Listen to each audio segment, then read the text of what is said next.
শান্তিতে নোবেলজয়ী যুক্তরাষ্ট্রের সাবেক প্রেসিডেন্ট জিমি কার্টার মারা গেছেন। ডেমোক্রেটিক পার্টি থেকে নির্বাচিত জিমি কার্টার 1977 থেকে 1981 সাল পর্যন্ত যুক্তরাষ্ট্রের প্রেসিডেন্টের দায়িত্ব পালন করেছেন। স্থানীয় সময় রোববার বিকেলে জর্জিয়া অঙ্গরাজ্যের প্লেইনসে নিজ বাড়িতে মারা যান 100 বছর বয়সী সাবেক এই প্রেসিডেন্ট। তার মৃত্যুতে শোক জানিয়েছে দেশটির বর্তমান প্রেসিডেন্ট জো বাইডেন, নবনির্বাচিত প্রেসিডেন্ট ডোনাল্ড ট্রাম্প সহ বিশ্ব নেতারা।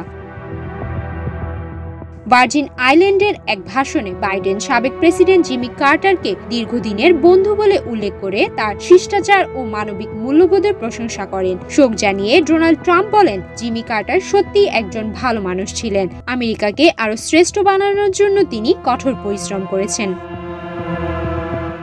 এদিকে সাবেক মার্কিন প্রেসিডেন্ট বারাক ওবামা বলেন, পরিণতি যতটাই নারকীয় হোক না কেন, জিমি কার্টার বরাবর মানুষের ভালোর জন্য কাজ করেছেন। প্রেসিডেন্ট থাকা ও পরবর্তী সময়ে জিমি কার্টারের কাজের কথা স্মরণ করে মার্কিন ভাইস প্রেসিডেন্ট কমলা হ্যারিসন বলেন, তিনি আমাদের বাতাস পানি রক্ষার কাজ করেছেন, সরকারের স্বচ্ছতা বাড়াতে কাজ করেছেন, ইসরায়েল ও মিশরের মধ্যে ঐতিহাসিক ক্যাম্প ডেভিড চুক্তিতে মধ্যস্থতা করেছেন।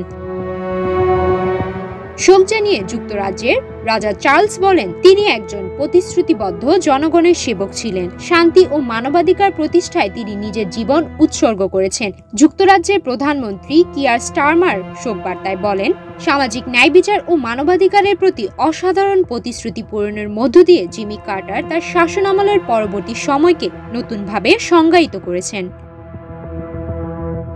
শোক জানিয়ে কানাডার প্রধানমন্ত্রী জাস্টিন ট্রুডো বলেন, জিমি কার্টার দয়া, উদারতা, সহানুভূতি ও কঠিন পরিশ্রমের জন্য চিরস্মরণীয় হয়ে থাকবেন। এক্স বার্তায় ফ্রান্সের প্রেসিডেন্ট এমানুয়েল ম্যাক্রো বলেন, সবচেয়ে ঝুঁকিতে থাকা মানুষের অধিকার ও শান্তির পক্ষে জীবনভর অবিচল ও অক্লান্তভাবে কাজ করেছেন জিমি কার্টার। তার পরিবার ও যুক্তরাষ্ট্রের জনগণের প্রতি ফ্রান্সের মানুষের পক্ষ থেকে আন্তরিক সমবেদনা জানাচ্ছি।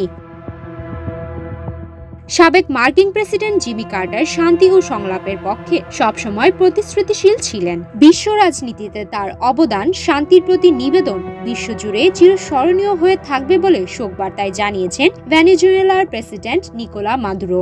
ইউক্রেনের প্রেসিডেন্ট জেলেনস্কি শোক জানিয়ে বলেন, তিনি এমন এক সময় নেতৃত্ব দিয়েছেন যখন ইউক্রেন স্বাধীনতা অর্জন করেননি। এরপরও আমাদের চলমান লড়াইয়ে তিনি হৃদয় দিয়ে দৃঢ়ভাবে পাশে দাঁড়িয়েছেন। সুমাইয়া মিতু, বাংলাদেশ প্রতিদিন।